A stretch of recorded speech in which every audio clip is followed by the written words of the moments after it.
Hello, hi, welcome to Parnika Maths. Inter Maths 1B మా third chapter straight lines. Exercise 3Cలో second రోమన్లో third problem దాకా complete అయిపోయింది కదా. ఈ వీడియోలో ఫోర్త్ ప్రాబ్లం చూద్దాం. A straight line with slope 1 passes through Q. ఈ స్ట్రైట్ లైన్ యొక్క స్లోప్ వచ్చి 1 అంటాం. Passes through point Q and meets the straight line. ఈ స్ట్రైట్ లైన్ని x plus y minus 6 equals to 0 at P. క్వశ్చన్ని బాగా అర్థం చేసుకోండి మా. ఈ స్ట్రైట్ లైన్ యొక్క స్లోప్ వచ్చి 1 అంట. అది passing through the point queue.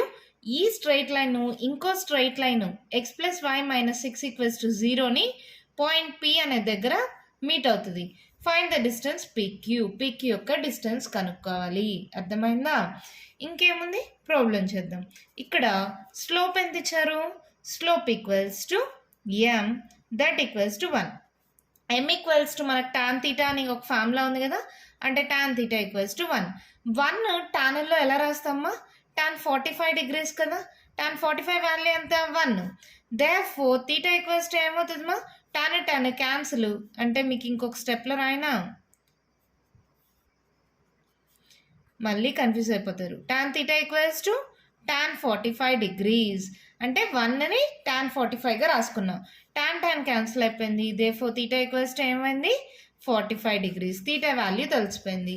ఇక్కడ క్యూ అనే పాయింట్ వాళ్ళు ఇచ్చారు, పి అనే పాయింట్ మనకు తెలీదు. కానీ ఈ పి అనేది ఈ స్ట్రైట్ లైన్ పైన ఉంది, ఈ స్ట్రైట్ లైన్ పైన ఉంది. అంటే మనకు వాళ్ళు పీక్యూ డిస్టెన్స్ కనుక్కోమన్నారు. ఏ ఫార్ములా యూజ్ చేయాలమ్మా? పీక్యూ డిస్టెన్స్ కనుక్కోవాలి. స్లోప్ ఇచ్చారు, క్యూ పాయింట్ ఇచ్చారు, ఈ స్ట్రైట్ లైన్ ఇచ్చారు. ఏ ఫార్ములా యూజ్ చేయాలి? ఇక్కడ ఇలా స్లోప్ ఇచ్చి ఈ పాయింట్ ఇచ్చినప్పుడు పారామెట్రిక్ ఈక్వేషన్ యూజ్ చేస్తే పాయింట్ పి వస్తుంది కదా, అదే యూజ్ చేస్తున్నాం. Given Q equals to -3, 5. Coordinates of P are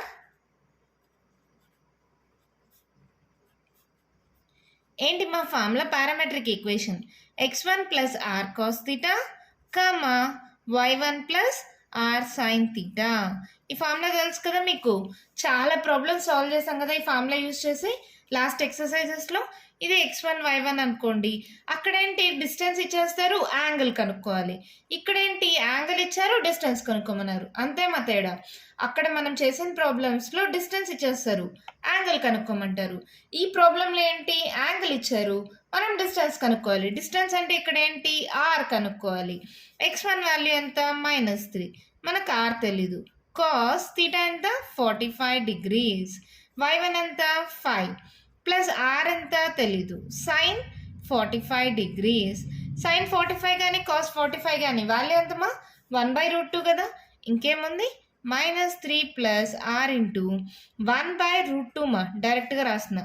cos 45 degrees sign 45 degrees value ఎంత? 1/√2.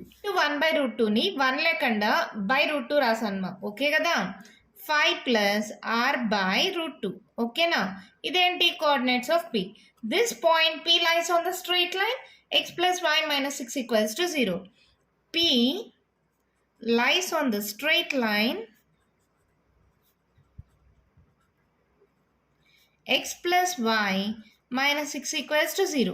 ఈ స్ట్రైట్ లైన్ పైన పాయింట్ పి అని ఉందంటే ఈ స్ట్రైట్ లైన్ని ఈ పాయింట్ అనేది సాటిస్ఫై చేయాలి కదా. ఇది x వాల్యూగా ఇది y వాల్యూగా సబ్స్టిట్యూట్ చేయండి. -3 plus r/√2 plus 5 plus r/√2 minus 6 equals to 0. అవునా కాదమ్మా? అర్థమైందా? ఏదైనా ఒక పాయింట్ ఒక స్ట్రైట్ లైన్ పైన ఉందంటే ఆ పాయింట్ ఈ ఈక్వేషన్ని సాటిస్ఫై చేయాలి కదా. ఇది ఎక్స్ ప్లేస్లో ఇది వై ప్లేస్లో సబ్స్టిట్యూట్ చేశాను. తర్వాత చూడండి, 5 -3, 5లో 3 పోతే ఎంతమ్మా? 2. 2 6. ఇక్కడ ఏంటి? +2 వస్తుంది. +2 -6, 6లో 2 పోతే 4, -4. ఈ రెండిట్లో నుంచి ఆర్ కామన్ తీస్తున్నా. 1/√2 ప్లస్ 1/√2 -4 ఈక్వల్స్ టు 0. అవునా కాదా? ఓకేనా. ఆర్ ఇంటూ ఎల్సిఎం తీసుకోండి, √2 ఏమవుతుంది? 1 + 1 2√2 ఈక్వల్స్ టు ఈ -4 అటు సైడ్కి వెళ్తే +4. ఆరే కావాలి నాకు. 4 ఇంటూ ఈ 2/√2 ఇటు సైడ్కి పంపిస్తే √2/2 అవుతుంది కదా. ఓకేనా. 2 1s 2 2s therefore r equals to 2 root 2. r అంటే ఏంటి? డిస్టెన్సే కదా. therefore the distance between PQ is equals to 2 root 2. అంతే, ప్రాబ్లం కంప్లీట్ అయిపోయింది. చాలా అంటే చాలా సింపుల్ మా. మళ్ళీ ఒక్కసారి చెప్తా వినండి. ఇక్కడ ఒక పాయింట్ Q అని ఉంది. ఈ స్ట్రైట్ లైన్ యొక్క స్లోప్ వచ్చి 1 అంట. ఈ స్ట్రైట్ లైన్ ఇంకో స్ట్రైట్ లైన్ x + y - 6 = 0ని పాయింట్ P దగ్గర మీట్ అవుతుంది. ఇలా ఉన్నప్పుడు మనం ఆటోమేటిక్గా పారామెట్రిక్ ఈక్వేషన్ యూజ్ చేయొచ్చు కదా. స్లోప్ తెలుసు, తర్వాత పాయింట్ తెలుసు. పారామెట్రిక్ ఈక్వేషన్ ఏంటి? x1 + r cos θ, y1 + r sin θ. ఈ పాయింట్ P అనేది ఈ స్ట్రైట్ లైన్ పైన ఉన్నట్టే కదా. xy వాల్యూస్ బదులుగా అవి సబ్స్టిట్యూట్ చేస్తే డిస్టెన్స్ బిట్వీన్ PQ వచ్చేసింది. r is nothing but distance between PQ కదా, వచ్చేసింది. చాలా సింపుల్ కదా, అర్థమైందా? నెక్స్ట్ ప్రాబ్లం చూద్దామా. క్వశ్చన్ చూడండి, మేము ఇచ్చారు find the set of values of ఏకి వాల్యూస్ కనుక్కోమన్నారు. If the points 1, 2 and 3, 4 lie on the same side of the straight line. ఇక్కడ ఒక స్ట్రైట్ లైన్ ఉంటే ఇక్కడ ఒక 2 పాయింట్స్ సేమ్ సైడ్ ఉన్నాయంట. ఏబి అనుకుందాం. ఈ ఏబి అనేవి ఒక స్ట్రైట్ లైన్కి ఒకే సైడ్ ఉన్నాయంట. ఒకే సైడ్ ఉన్నాయంటే మనం ఆల్రెడీ చూసాం, L11 L22 రెండింటికి సేమ్ సింబల్ ఉండాలి. ఆపోజిట్ సైడ్ ఉంటే ఆపోజిట్ సింబల్స్, సేమ్ సైడ్ ఉంటే సేమ్ సింబల్. అవునా కాదా? ఆ పాయింట్ని బేస్ చేసుకునే మనం ఈ ప్రాబ్లం చేస్తాం. Given a equals to 1, 2, b equals to 3, 4. AB points ka తీసుకున్నానమ్మా. given equation of a straight line. Given equation of a straight line is ఏంటి? 3x - 5y plus a equals to 0. మనకి L11 L22 కావాలి కదా. L11 equals to అంటే 11 అంటే ఏంటి మా? xy values ఇవి substitute చేయాలి. అవునా? 3 into x value 1 minus 5 into y value 2 plus a equals to 0. అవునా? Equals to 0 తీసుకుంటామా? లేదు, L11 ఇక్కడ వరకే తీసుకుంటాం. ఇప్పుడు దీని వాల్యూ ఏమవుతుంది చూడండి. 3 minus 5 2s are 10 plus a అంటే ఎంత? 10లో 3 పోతే 7, a minus 7. అలాగే L22 కనుక్కోండి. అంటే ఇప్పుడు xy వాల్యూస్ ఇవి సబ్స్టిట్యూట్ చేయాలి. 3 into 3 minus 5 into 4 plus a. 3 3s are 9, 5 4s are 20 plus a. 20లో 9 పోతే ఎంత? 11. పెద్ద నెంబర్ సింబల్ మైనస్ కాబట్టి a minus 11. ఓకేనా? ఇప్పుడు చూడండి, L11 L22 ఉన్నాయి. ఈ L11 L22 అనేవి సేమ్ సైడ్ ఉంటే సేమ్ సైన్ ఉండాలి. అంటే ఇక్కడ 2 కేసెస్ ఉన్నాయి. 2 పాజిటివ్ అవ్వచ్చు లేదా 2 నెగిటివ్ అవ్వచ్చు. అవునా కాదా? దానికి case 1 2 positive. If L11 and L22 are greater than 0. Greater than 0 అంటే ఏమవుతుందమ్మా?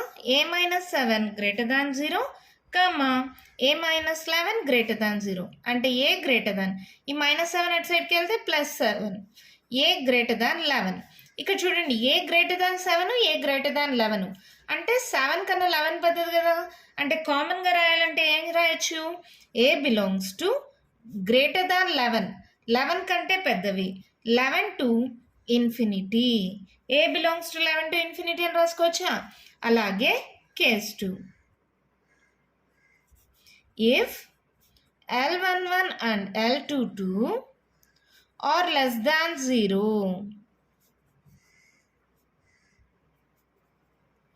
ఏమవుతుంది మా? అప్పుడు a minus 7 less than 0, a minus 11 less than 0, a less than 7, a less than 11. 11 కంటే చిన్నది అంటే ఏంటి? 11 కంటే చిన్నవేంటి? 10, 9, 8, 7, 6, 5, 4, 3 అండ్ సో ఆన్ ఇలా వెళ్తూ ఉంటాయి. ఎక్కడి దాకా వెళ్తుంది? -ఇన్ఫినిటీ దాకా. అంటే 2, 1, 0, -1, -2 అలా -ఇన్ఫినిటీ దాకా వెళ్తుంది. 11 కంటే చిన్నవంటే, 7 కంటే చిన్నవంటే 6 నుంచి వెళ్తుంది. అంటే కామన్గా మనం ఏం తీసుకోవాలి? 7 కదా. అంటే a బిలాంగ్స్ టు 7, -ఇన్ఫినిటీ రాయాలి కదా. -ఇన్ఫినిటీ, 7. అంతే.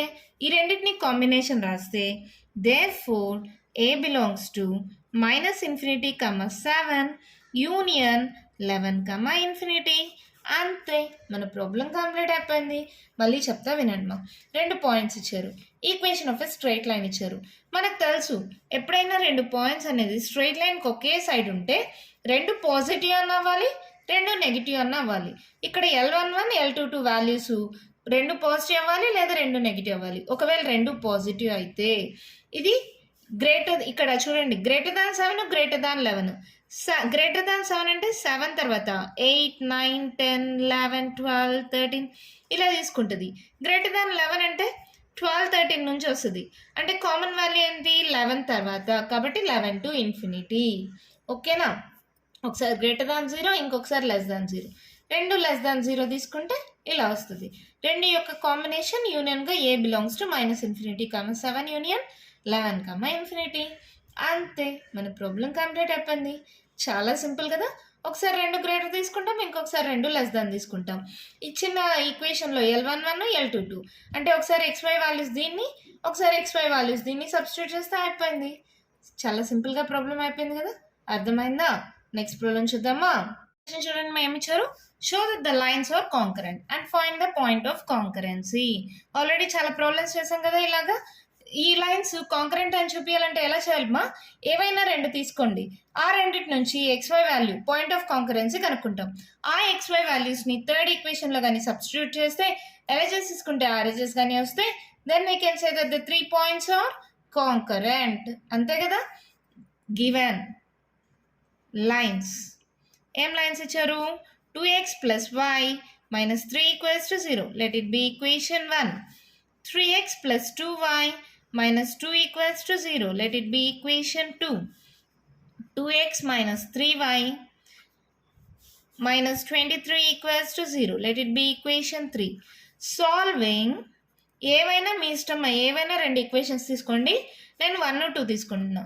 Solving 1 and 2 MEFM method use చేస్తున్నాం, ఎందుకంటే అన్నిటికన్నా ఈజియెస్ట్ మెథడ్ కాబట్టి.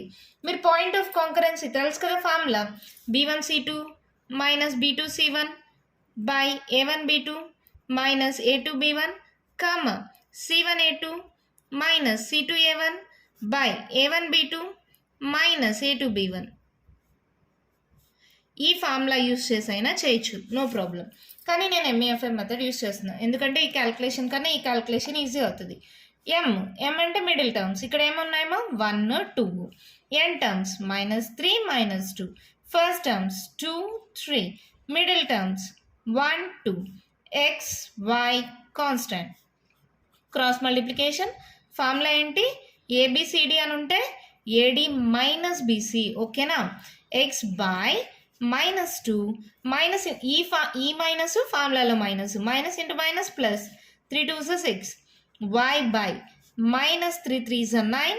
ఈ మైనస్ ఫార్ములా minus into minus plus 2 2s 4. 1 by 2 2s 4. ఫార్ములా -3 1s 3. X by 6లో 2 పోతే ఎంతమా 4. Y by 9లో 4 పోతే 5. పెద్ద నెంబర్ సింబల్ మైనస్. 1 by 4లో 3 పోతే 1. అంటే x ఈక్వల్స్ ఏమవుతుందమ్మా 1 by 1 అంటే x ఈక్వల్స్ 4, y ఈక్వల్స్ -5. అంతేనా? Therefore point of concurrency, first point of concurrency రాయకూడదు, ఎందుకని ఈ పాయింట్స్ని ఫస్ట్ దీంట్లో సబ్స్టిట్యూట్ చేయాలి కదా. Substituting x, y values in equation 3. LHS తీసుకోండి. LHS equals 2x - 3y - 23. 2 into x ఎంతమా 4 -3 into y ఎంత -5 -23. 4 2s 8 minus into minus plus 5 3s 15 minus 23. 15 plus 8 ఎంతమా 23 కదా. 23 minus 23 that equals to 0. That equals to RHS. LHS తీసుకుంటే RHS వచ్చింది. Therefore equation 1, 2 and 3 are concurrent. That implies point of concurrency.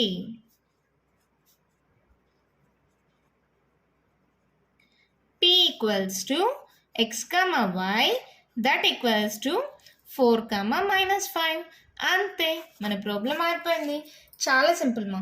ఏవైనా 3 equations కాంకరెంటా కాదా point of concurrency కనుక్కోమంటే 2 equations ఏవైనా 2 తీసుకోండి, solve చేస్తే XY values వస్తాయి. ఆ XY వాల్యూస్ని ఇంకొక ఈక్వేషన్లో సబ్స్టిట్యూట్ చేస్తే LHS తీసుకుంటే RHS కానీ వస్తే then we can say that the 3 points are 3 lines are concurrent. ఇక్కడ వచ్చిన పాయింటే పాయింట్ ఆఫ్ కాంకరెన్సీ అవుతుంది. అంతే, ప్రాబ్లం కంప్లీట్ అయిపోయింది. చాలా సింపుల్ కదా. నెక్స్ట్ ప్రాబ్లం చూద్దామా. 1 క్వశ్చన్ చూడండి, ఏమి ఇచ్చారు, find the value of P. ఇక్కడ P ఉంది కదా, ఈ వాల్యూ కనుక్కోవాలి. If the following lines are concurrent, ఇవి కాంకరెంట్ అంట. అంటే ఏం చేద్దాం, ఈ 2 ఈక్వేషన్స్ని సాల్వ్ చేద్దాం. XY వాల్యూస్ వస్తే XY వాల్యూస్ దీంట్లో సబ్స్టిట్యూట్ చేస్తే P వాల్యూ వచ్చేస్తుంది. అంతే కదా. సొల్యూషన్ ఈక్వేషన్స్ రాసుకోండి. Given equations 3x plus 4y plus 5 ఇటు సైడ్కి వస్తే -5 equals to 0, 2x plus 3y minus 4 equals to 0, px plus 4y minus 6 equals to 0. Let it be equation 1, 2, 3. Solving 1 and 2.